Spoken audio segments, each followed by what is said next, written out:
Of late, channels, production companies, and online streaming services have found themselves scrabbling for misfits like kids in a playground scrabbling for sweets, desperate for a chew. Not sure of the taste of these sweets, these dreams, just aware they might be very profitable.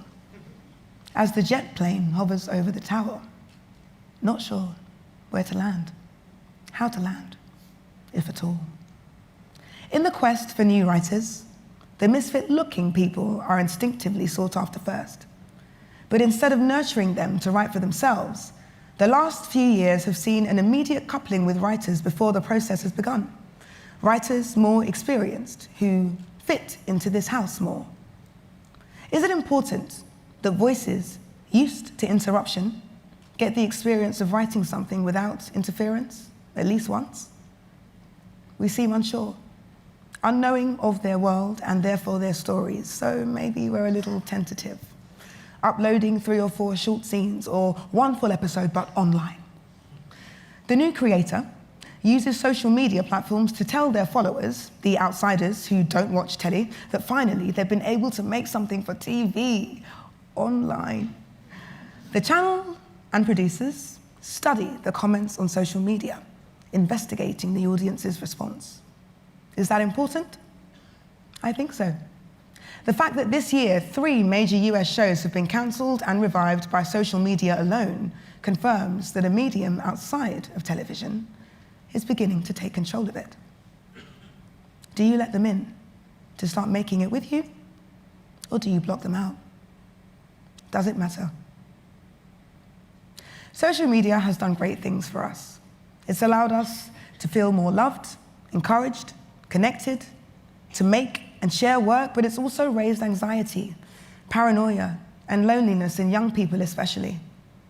Are we informing our young people of the possible negatives, or are we too busy capitalizing on it? I don't know. I already told you I'm new to this house. But after the misfits enjoyed my 3 scenes, a producer called to say the head of the channel greenlit my series. The feeling of yes, I liken to the standing ovation at the end of my play. They asked me if I'd like to write the show alone. I said yes, of course, holy shit, sure, yes. Patrons of the National Theatre, who'd once heard me perform a poem, asked if I was writing anything else. They gave me the keys to their second home in America, by a lake, to write in, for no personal gain at all. I didn't realize just how disconnected this part of America would be, however. Where were the people, the sirens, the noise? Where was the Wi-Fi, please? It was safe, so safe, too quiet. I checked the doors were locked repeatedly, checked social media perpetually. After a few days, I had no choice but to relax. And in those 2 weeks, I wrote drafts of all 6 episodes. How had a falcon never flown to a lake? Back in London, my scripts were noted by the company. Notes were given on Friday nights and expected back, redrafted by Monday. Calculating the hours easily, I saw I could reach my target if I erased the concept of weekends and saw sleeping as something you didn't do deeply, or every night, just some nights, like anal.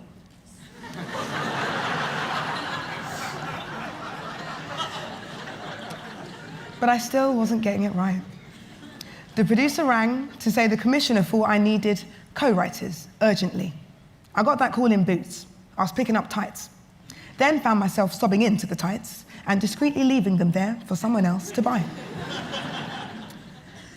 I was making a story about the world from my view, from the view of those misfits I'd grown up with, who looked at things a bit like I did, a view rarely found on TV.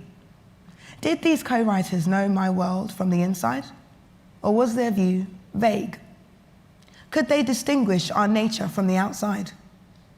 I don't know. The exec producer pushed the head of comedy to read my scripts, after which the search for emergency co-writers was terminated. For creatives, there is a beauty in carving your own story, conceiving it at least once, alone, then allowing others to assist in nurturing and maturing it, particularly for unheard voices, the voices denied, or for those who, given the opportunity to speak, find themselves surrendering to immediate interruption. Is co-writing immediate interruption? What would my scripts have been had they been interfered with at such an embryonic stage? I was relieved. However, after draft 29, a friend discovered my body on the floor in the dark. I was looking for my brain. He asked what my script editor was doing. I asked what a script editor was. I called the producers. They didn't want one. They wanted it to be my baby. That's nice, but this is my first pregnancy. If we wanted this baby to be cute, instead of the pram the world wished it never peeked into, I couldn't do it alone, and I needed a doctor. Things have to be episodic, said the script editor. I'd never heard that word before, episodic. And you haven't factored in commercial breaks. When you finish the first half, give them a reason to come back. He drew a map of my storylines on a whiteboard and simply rearranged them, almost mathematically. I was impressed. He had great tools. He thought I had great stories. We began shooting. I was on set all day, even when I wasn't in a scene, doing rewrites in the trailer, assessing where I could save producers money despite having no clue how much that money was.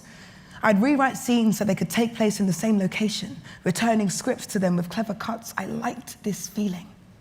I felt like they wanted me there.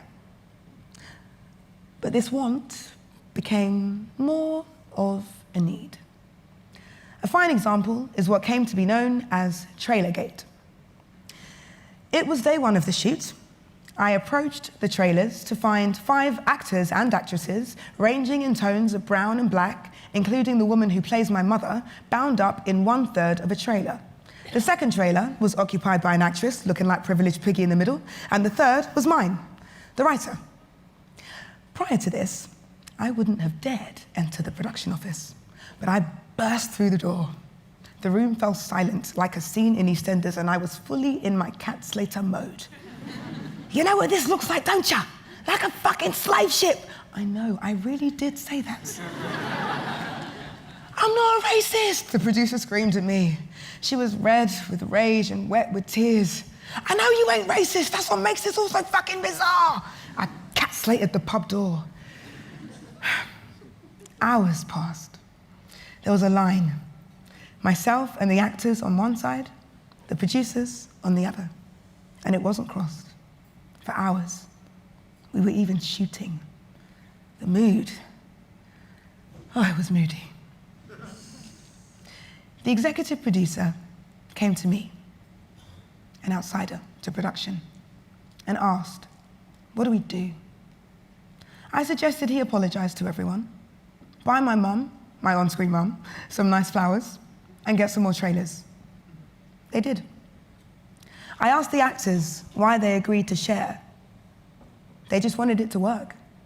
Their belief in the job only matched by their anxiety of losing it. I apologized. I told them we were working for a reputable channel and a reputable production company, and they wouldn't dream of recasting anyone for wanting a private space to prepare and change. I've often been told by many people in our industry that many producers in many companies test the waters to see what they can get away with. I told them the opposite of what I'd learned in drama school. I told these actors the only power we have is the power to say no. I apologized to the white actress too. I asked her to rid herself of any embarrassment. We shouldn't have let that happen. We were sorry. I was taught during the whole of my career, that's just the way it is. Producers negotiating with agents. But when negotiations are done, and in one of the producer's palms sit actors willing to forgo their right to privacy, and in the other, actors who said no, should they have noticed a racial divide? Should they have seen the slave ship on their hands before we started sailing? If so, what then?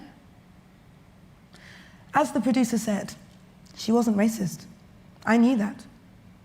I've never accused anyone at work of racism, but I've been urged to understand someone isn't racist on every job I've acted in since, just by pointing out possible patterns, tendencies. When I agree they aren't racist, but suggest they may be thoughtless on the matter, it doesn't go down very well. But if you're not racist or thoughtless about race, what other thing can you be? After this and many other occurrences, I was left unsure of my position on set. I wanted this other work I was doing to be acknowledged. After negotiations, I was made associate producer. Chewing Gum aired. My baby had captured an audience, the misfits. My euphoria from being liked made me so happy. I was suddenly fitting in. I went to press nights and parties and tried cocaine. I had no job to wake up for in the daytime, so I'd go to more parties in the nighttime, where I'd have more cocaine. Oh, everybody wanted to be my friend. I would see old friends who I couldn't remember because nothing was more important than me being an actor on cocaine with my actor friends. Every snort masked the misery of losing my motherhood. Chewing Gum had graduated. I had nothing to focus on. I saw my ex. "I hear you're struggling with fame," he said. I sat alone, in silence. A question came to me. Is this who I imagined I would be 5 years ago? I thought about it, and an answer came. No. I grabbed someone. I asked for help. But we're not all that lucky.